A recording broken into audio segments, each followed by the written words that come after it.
Hey, what's up, everyone? Welcome to the 1.7 podcast.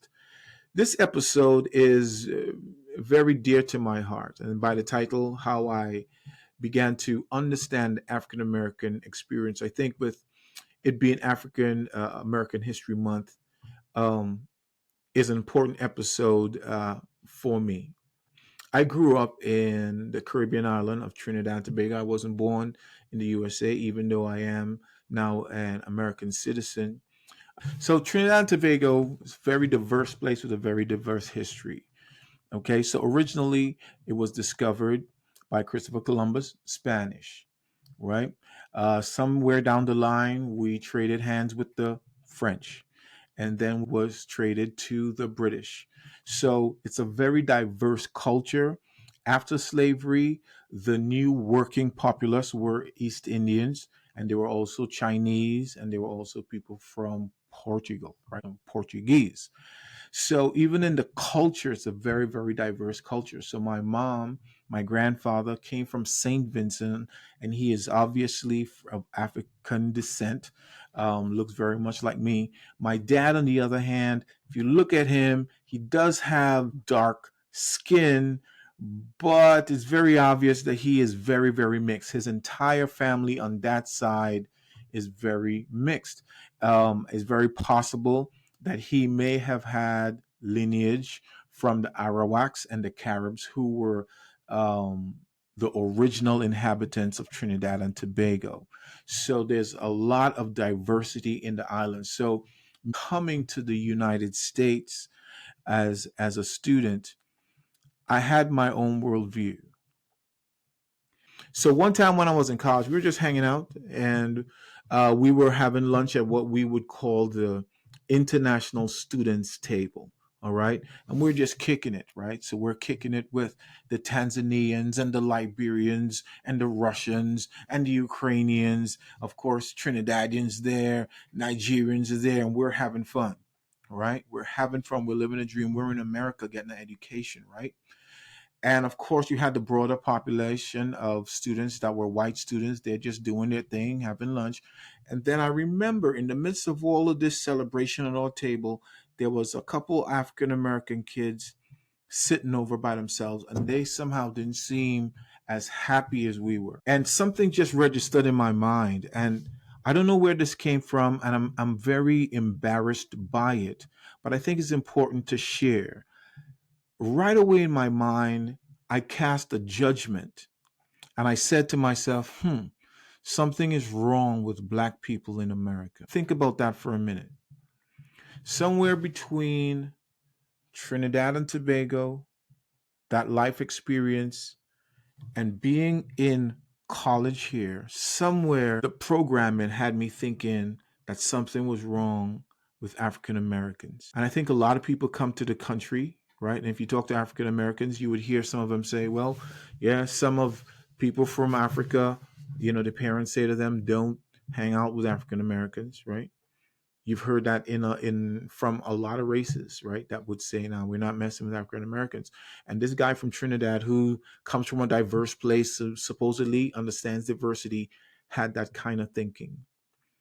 But fortunately for me, I was able to meet some African Americans, become friends, and I began to learn the true story of their experiences. And I think this is a lot of times an issue with folks who come here. They don't feel that they have to learn the story from African Americans specifically. And a lot of times the idea is, well, we can do something about it, and it's based on feeling and sentiment, but it's not really based on what the real issue is. And a lot of times the real issue is power. Okay, so how did I learn the history? All right, I'll tell you. I was in college. I had transferred to a new school, and I got a roommate, and my roommate was African American. Okay, so we're hanging out. It's great to be, you know, in a new college, in a new space, a new experience for me, and we're roommates and we're just getting to know each other, and it's great and it's fantastic. We're great friends. So one time he's telling me a story, and we're talking about this stuff. We're telling me a story, and he says, "Man, one day I was out. I was in like South Minneapolis. I was just riding my bike, and then this cop shows up, a squad car, takes me off my bike, arrests me, handcuffs me, and put me in the back, and they're taking me downtown." And I'm looking at this. I'm listening to this story. I'm like, whoa, I'm listening to this thing and I'm paying attention. And then he says, so I asked them, what did I do? Why are you arresting me? And then he says, the cop in the front turns and says, oh, I'm just training this guy in how to arrest someone. And I would never forget his look. It's almost as if, even though this was a long time ago for him, you can see the pain come back, right? The dehumanization come back. And he says, he puts his hand behind his back. He's like, man, I was like this. And he said that to me. And I saw him look down like this. And then he says, from that day on, I hated that story. In essence, it changed my life because it set me now on a trajectory to begin to understand. So I'm like, okay, what is this issue with race? What is it? What is it? What is the issue? So when I began to do my research and I looked at the 60s and I look at segregation and I look at all these things, the biggest issue that I came to understand was most of the white folks that I was around acted like nothing had happened, or they were like, I never did it, or it was like long ago. But then when you look at the history, it wasn't that long ago. Most of the folks I was around, you're talking about your father and the grandfathers. So if I was in African American shoes, yeah, I would be pretty upset about that, right? Because it's not just some misdemeanor. It's gross in terms of the treatment of African Americans and what they were denied as a people. So let's be clear. I don't speak on behalf of the African American community. I'm a Trinidadian that's now an American, a Trinidadian American. So why have these conversations? Because one, I believe that I personally, right, as a black person, I am benefiting on the struggles of the African American experience and by extension, the Native American experience. I believe that I am personally benefiting. The roads and the opportunities that has been open to me have been laid by the bones of the African American community and then by extension the Native American community. I can only see the world through my lens, which I am a black person. I don't know how um, people who come to America that are not black, that claim diversity, I don't know how they feel about this, right? I have my perspective, okay? We could talk about the Vivics, we could talk about the Nikki Haley's, right? Who, in my opinion, value their proximity to whiteness greater than their proximity to black folks, right? Um, but all I know is as a black man with mixed kids, I ask myself the question: what kind of America, right, do I want to participate in, and what kind of world and worldview do I want my kids to have?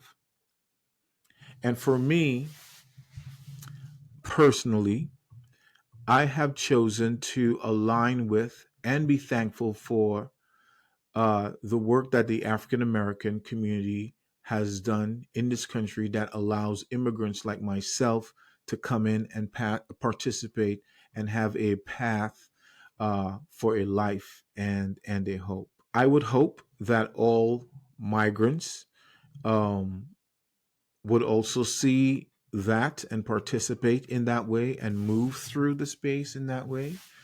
But I don't think that that's going to happen but I am thankful for the work of the African American community. If there's ever a solution, I think it would be based in diverse people, specifically understanding what the truth is around racism. What I have observed that a lot of times in our willingness to move past the issue, we focus on the wrong thing. So, for example, we would say that uh, progress is being made because we now have diverse friends. So white friends have black friends have white friends. We would say progress is being made. And even though that is a good thing, I don't think that's a measure. And that idea is on the left and it's on the right. Okay. I don't think being friends is a good measuring stick for us moving uh, the needle past racism to a more holistic and fair society. And the reason is that even way back during the times of slaves, we are humans, so we're all drawn together. We're all the same, right? So it's very easy to be friends, and racism has never been about not having friendship. Okay. Um, a lot of times we may say, okay, look, so there's interracial marriages and we're dating across ethnic and cultural lines. And we're like, look, hey, things are getting better. And that in itself is good. But the truth is that people were risking their lives for love um, way back in the day. Way back in the day of slavery, people were risking their lives for love way back then.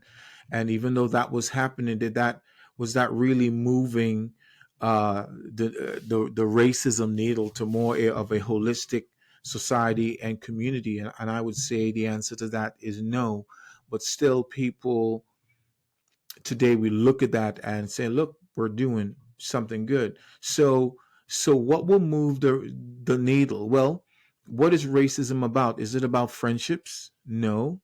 uh is it about interracial marriage or dating or love? No. Racism has always been about money and power.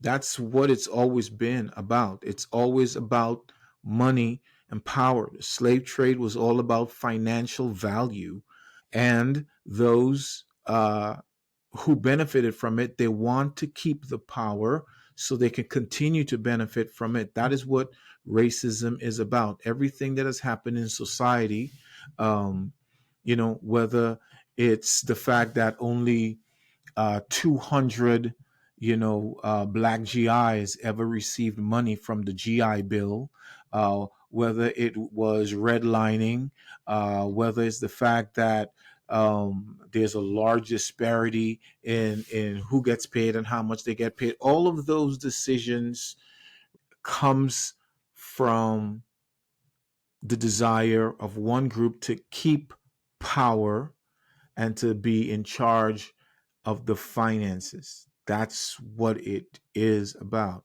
When I was in school in Trinidad, I took a class. It was an economics class, and the professor, I don't know, I was probably 14 or 15.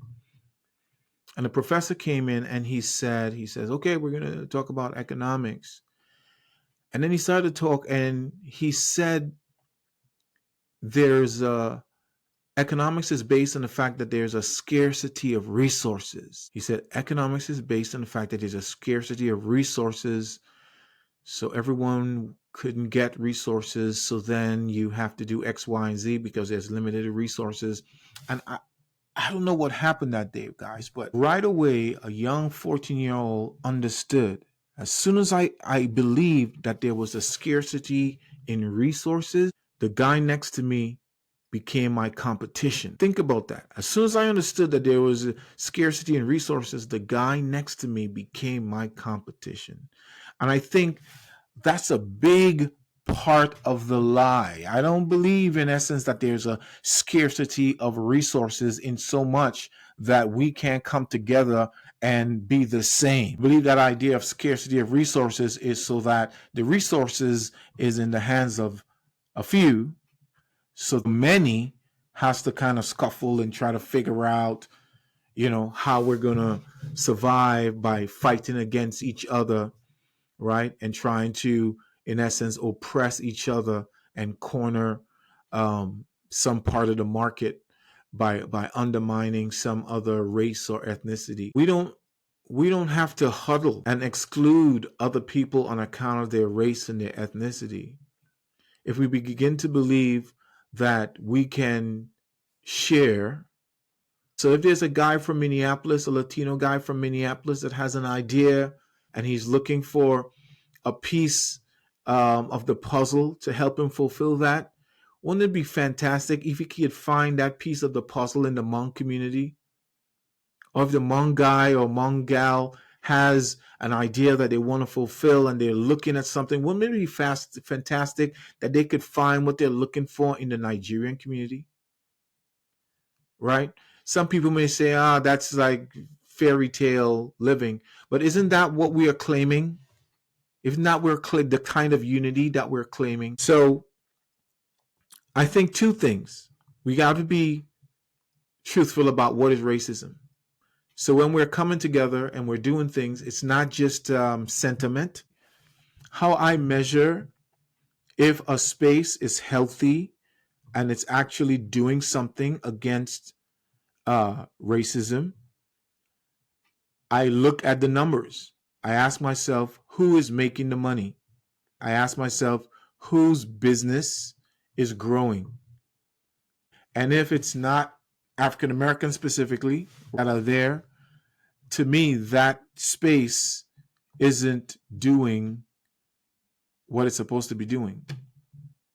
It's benefiting from the idea that it's doing something great for Black folks, but Black folks aren't benefiting from it. And when I say Black folks, I mean African American people specifically. So what I must say is that I am thankful to have had African Americans in my life that was able to really help me understand. I remember in college, I remember people like Dr. Kenneth Young just being around, young Black men and women trying to find their space in a society or community that doesn't really see them in any places of power or influence or try to change things. If it wasn't for guys like that, then we would not have had the resilience to overcome and to not become bitter and to focus on your dreams and how to move. If you're new, you're like you're going to stand for something, it gives you an idea into the mind of the African American community because they've dealt with this so long. And a lot of times they just keep quiet because they learn how to navigate. Because when people speak the truth, there is a backlash, right? Folks are like, well, I'm not going to hire this guy. I'm not going to hire that girl because they're talking about race and I feel uncomfortable about it. And they don't line up with my political views, maybe. So we're going to keep our what money and power. The other side of that coin is that sometimes the truth is what sets you free, and the freedom to see each other not as differences, but to understand, hey, you know how I got here?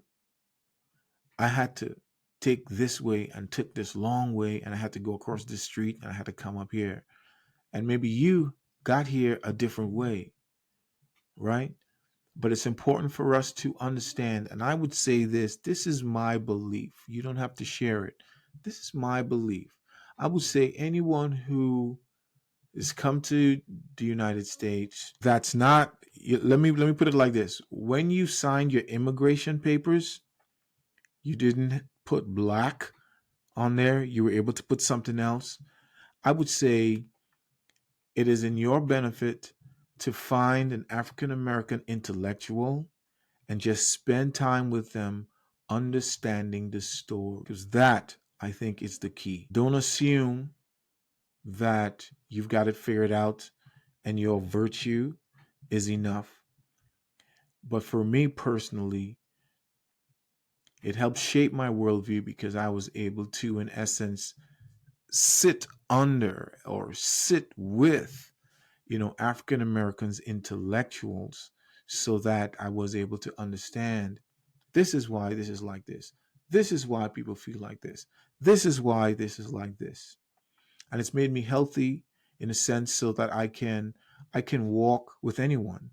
To be honest, I can walk with anyone because it gave me the understanding and the compassion, and more so, fundamental understanding of the issues and what real progress actually looks like. So I hope you guys enjoyed this episode. Again, like I said, it was dear to my heart. I would love to hear your comments. Leave it in the description. All right. God bless.